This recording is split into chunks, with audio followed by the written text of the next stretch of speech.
जय Hind dear student. I hope आप सभी स्वस्थ होंगे, मस्त होंगे और पढ़ाई भी आपकी अच्छी ढंग से चल रही होगी। तो आज इस वीडियो में हम आप लोगों के लिए लेकर आए क्लास 12th केमिस्ट्री के most important chapter halo alkane तथा हेलो एरीन चैप्टर से क्या होता है जब इस तरह का जो क्वेश्चन पूछा जाता है, क्या होता है जब मेथिल आयोडाइड की क्रिया पोटेशियम साइनाइड बैलेंस से कराते हैं। इस तरह के क्वेश्चन जो ये आप क्रियाएँ पूछी जाती हैं। तो ये काफ़ी इम्पोर्टेंट क्वेश्चन है, क्या होता है जब। तो इसमें जो है हम इसमें 5 इम्पोर्टेंट अवक्रियाएँ बताएंगे। तो इस वीडियो में आप जो है लास्ट तक बने रहिएगा। तो चलिए देखते हैं।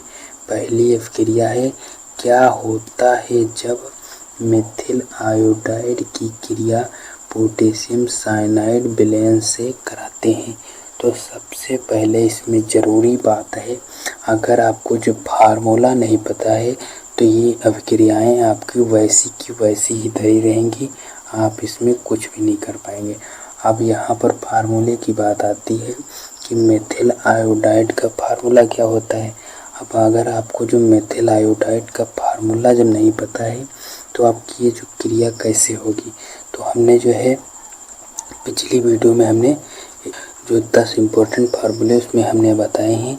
तो वहाँ से हम जो है इसकी लिंक जो है उस वीडियो की लिंक हम इस डिस्क्रिप्शन में दे देंगे। तो जो फार्मूले हमने बताए हैं आप वहाँ से जाकर देख लीजिएगा। तो चलिए देखते हैं। तो इसमें है जो क्या होता है जब मेथिल आयोडाइड की क्रिया पोटेशियम साइनाइड बैलेंस से कराते हैं। तो सबसे पहले मेथिल आयोडाइड का जो है फार्मूला लिखेंगे।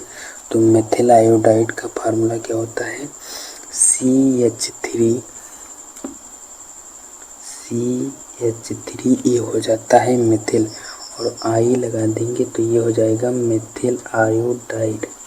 अब जो है मेथिल आयोडाइड की क्रिया हमें किससे कराना है, पोटेशियम साइनाइड KCN से। तो प्लस KCN से, जब KCN से पोटेशियम साइनाइड बैलेंस से जब क्रिया कराएंगे तो हमें क्या प्राप्त होगा।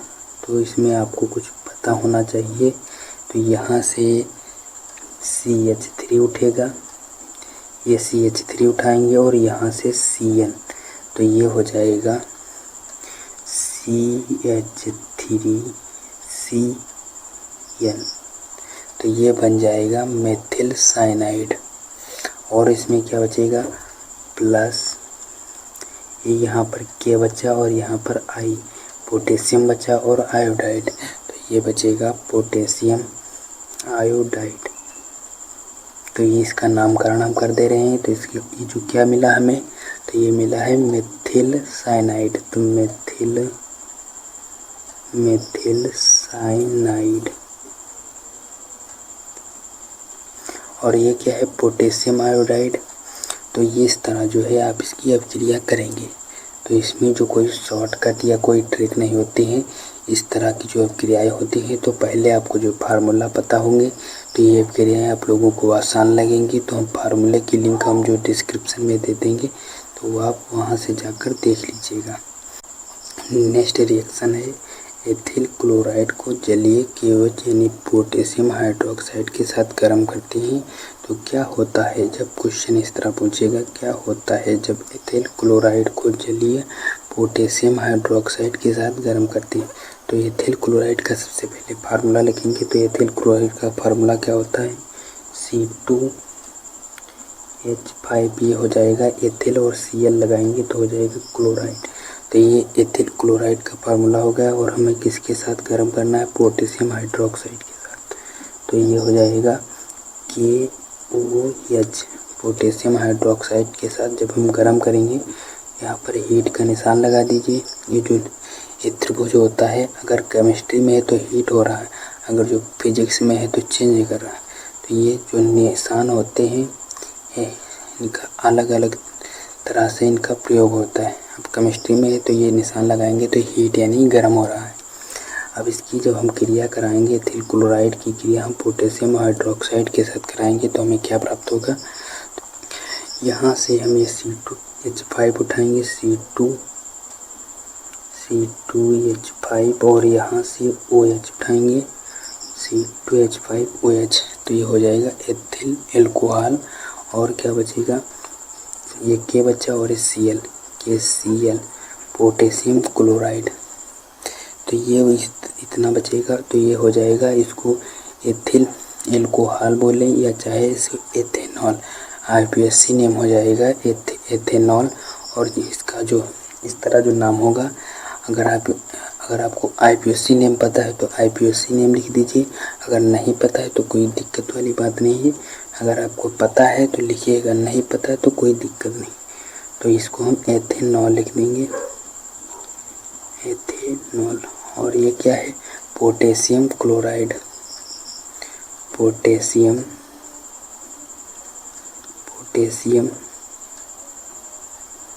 क्लोराइड। तो इस तरह जो है रिएक्शन बनेगी। अब चलिए नेक्स्ट तीसरी रिएक्शन देखते हैं। अब नेक्स्ट रिएक्शन है तीसरी, कि क्या होता है जब शुष्क ईथर की उपस्थिति में ब्रोमोबेंजीन की क्रिया मैग्नीशियम से कराते हैं, मैग्नीशियम यानी Mg से कराते हैं। तो ब्रोमोबेंजीन का फार्मूला क्या होता है, सबसे पहले आपको फार्मूला पता होना चाहिए। अगर आपको जो फार्मूला नहीं पता है तो आप कुछ भी नहीं कर पाएंगे। हम इसमें जो है आपको शुरू में भी बताए थे कि जो है आपको अगर फार्मूले नहीं पता है, आपको ये क्रियाएं बहुत ही कठिन लगेंगी। तो सबसे पहले फार्मूले याद करिए, बाद में ये रिएक्शन करिए। तो ब्रोमोबेंजीन का फार्मूला क्या होता है, अगर फार्मूला लिखना चाहें तो फार्मूला लिखिए।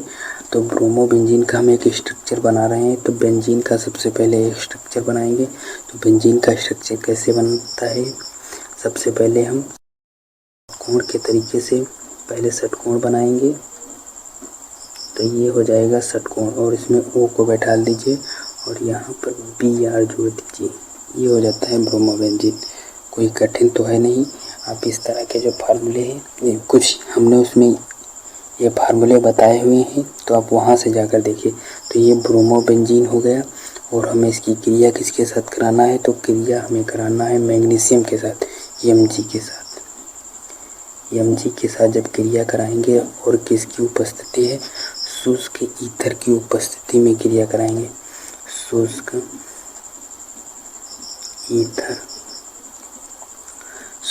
ईथर की उपस्थिति में क्रिया कराएंगे तो हमें क्या प्राप्त होगा, सबसे पहले पूरा जो है स्ट्रक्चर उठा लाएंगे, यहाँ पर बेंजीन के तरीके से यहाँ पर जो है बनाएंगे स्ट्रक्चर, ये पूरा उठा के यहाँ पर ले आएंगे।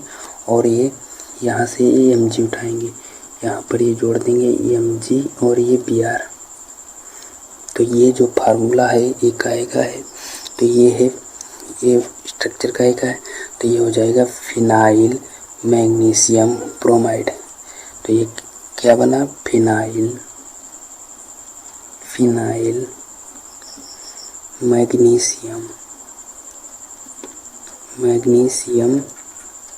और ब्रोमाइड।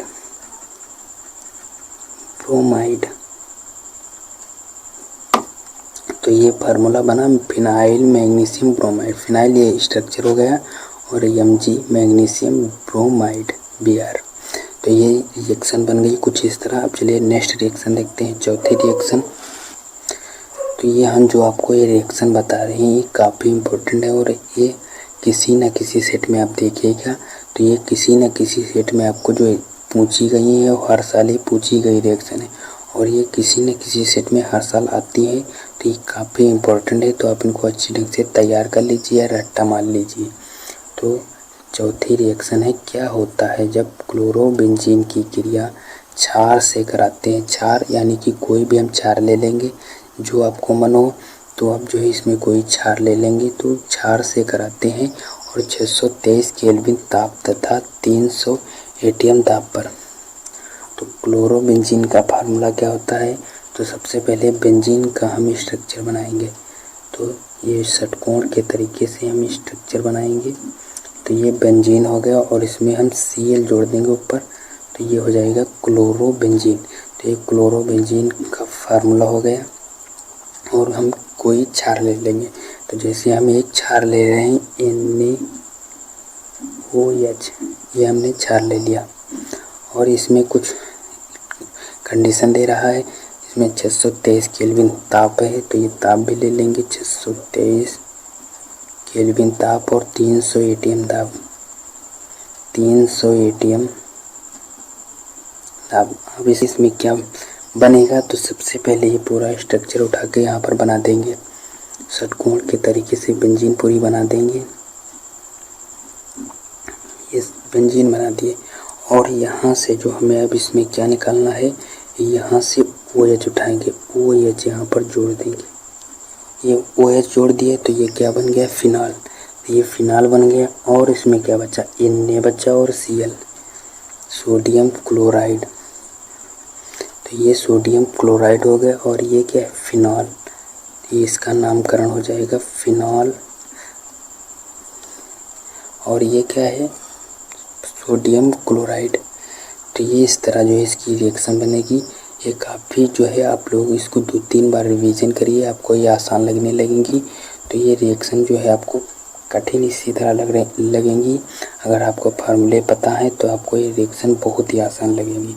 तो अब चलिए लास्ट रिएक्शन है वो भी देख लेते हैं।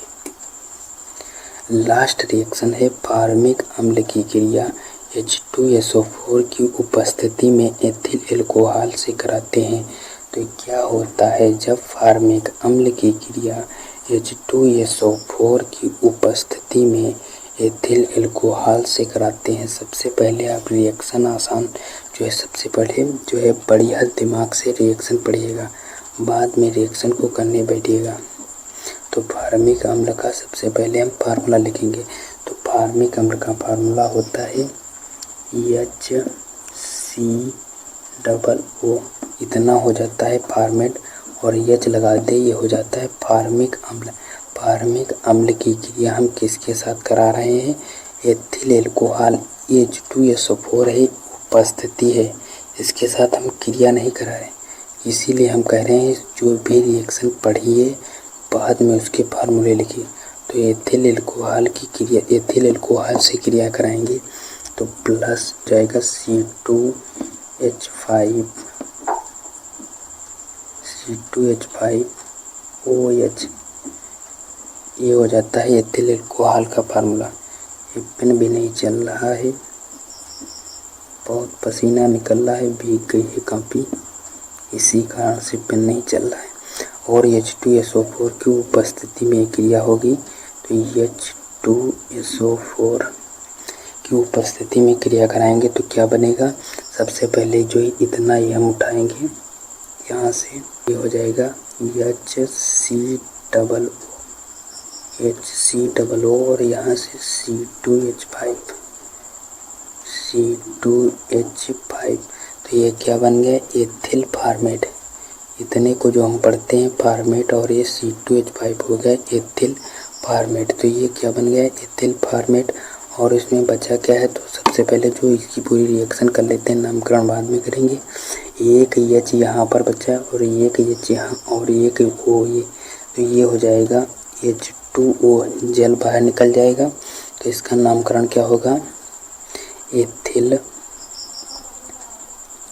Format, ethyl format. तो ये इस तरह जो है रिएक्शन करेंगे।